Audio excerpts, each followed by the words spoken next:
again, as a Pennsylvania licensed real estate broker, in addition to that, I sat on the Pittsburgh PCRG as an executive secretary at one time, June Hagener. In addition to that, I've also sat on the vacant property working group. So real estate has been in my career, my whole entire career. I just wanted to acknowledge here Deanna Davis, who is a colleague of mine, licensed real estate agent. We all have to go back to who owns the property. Yep. Land banking is a tool, but it can't be inexclusive. It's not going to save our neighborhood. It's just one, one tool. We have to go back to who owns the property, whether or not there's delinquent taxes on it. A large majority of the property in the 12th Ward and 13th Ward are owned by a governmental agency, whether it be the City of Pittsburgh, the URA, or any other governmental agency. So when you start looking at the volume of vacant and abandoned property, we have to look at ourselves first. Looking in our communities and saying, what can we do? When I was executive director with the Lorimer CDC, we did the same exact thing that ODB is doing. We went to the 12th Ward City of Pittsburgh and at that time identified every vacant piece of property in that ward. Still, many of those properties are still sitting there in the same dilapidated conditions that they are, and more have been added to it.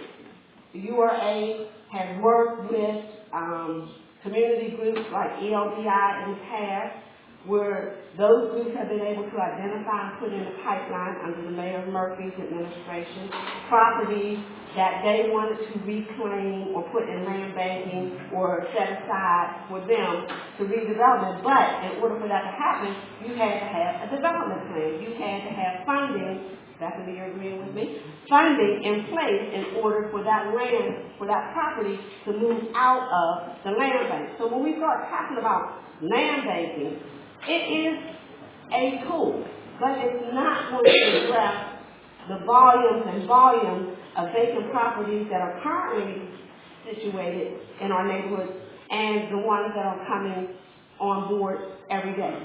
So what we have to do is sort of start thinking about how do we get these properties that are owned by the city or its authorities into community group hands so that we can say, well, we can match and peer workforce development. In that entity, we have mechanisms in place where we're training construction workers, and I do believe that Reverend Blackwell's organization will too as well. But we need to be able to have something for these young adults to work on. So we have to. We have properties sitting up and down Homewood Avenue that have been owned by HBRDC, that's been owned by the URA, that's sitting there completely vacant and abandoned and falling apart. Look at the corner of Kelly and North Homewood when you see the gutters, downspouts, the parts of the roof and the windows falling in as you walk past. So we have to start thinking about some more creative ways to reclaim our properties and to turn them around quickly. Another thing is, absolutely right.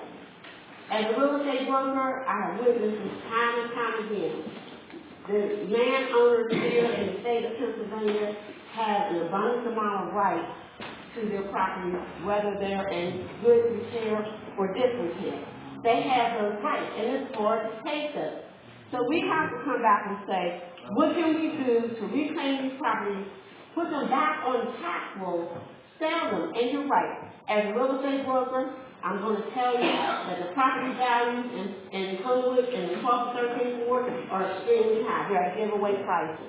So therefore, when you start looking at the reassessment and you know, trying to get property, you know, what property values are, you still have to think of a multitude of layers of ways in which this property can move from the state that it's in and be reclaimed and used in this community. My name is Karen Gillian, and I'm liaison for the 12th and 13th Ward, and she used Reverend Burgess, Councilman Burgess. when she was passing off, okay, this property is right next to you that you had before, 615 Lane Avenue. And they tell me, your workers tell me, because it's hard to get in touch with you. The workers outside in the church are telling me that the bank is taking it over again. Yes. That is a cesspool for disaster, for women getting taxed and raped, for them to have weapons and ammunition. What we've been going through in our two districts for quite a while. My son was killed in the 13th district at Collier and Hamilton. You know, then there's your house right down there on Kelly where you grew up. I grew up in the next block. I grew up with your brother. Somebody has to find a way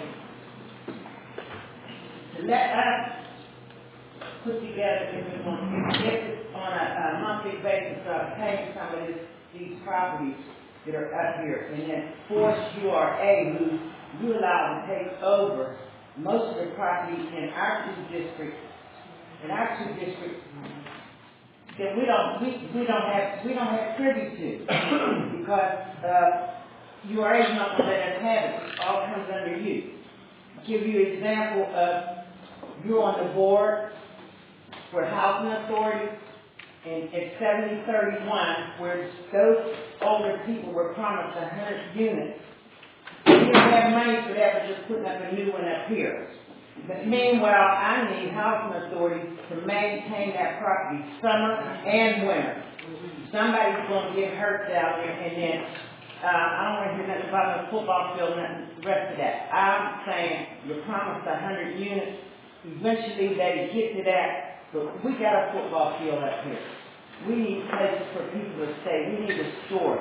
We need to lift that URA government over our property so we can get some tax breaks, and we're not going to get nothing from that one that you just up here by the busway.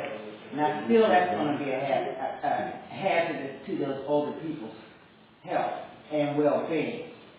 But when it comes to a point where you put a restraint, you let New York just take over whatever. There's a man on the corner of Little Dallas and Kelly Street. His house is sinking because they tore down the property. URA got it. His house is sinking because of mine society that they weren't told about. But I was told, and I heard you say, we can bring the URA in so they can inspect and see whose fault it is. How are you going to bring in URA when they own the property and they didn't do what they were supposed to do? So sometime where you got to come up with a liaison between us and URA and allow us to put our pennies in and give us time to buy whatever land or lot that we need to put up whatever. So that we get it shoring up tax credit for the people in this community. I grew up out here, and this is a disaster. Lucille, before we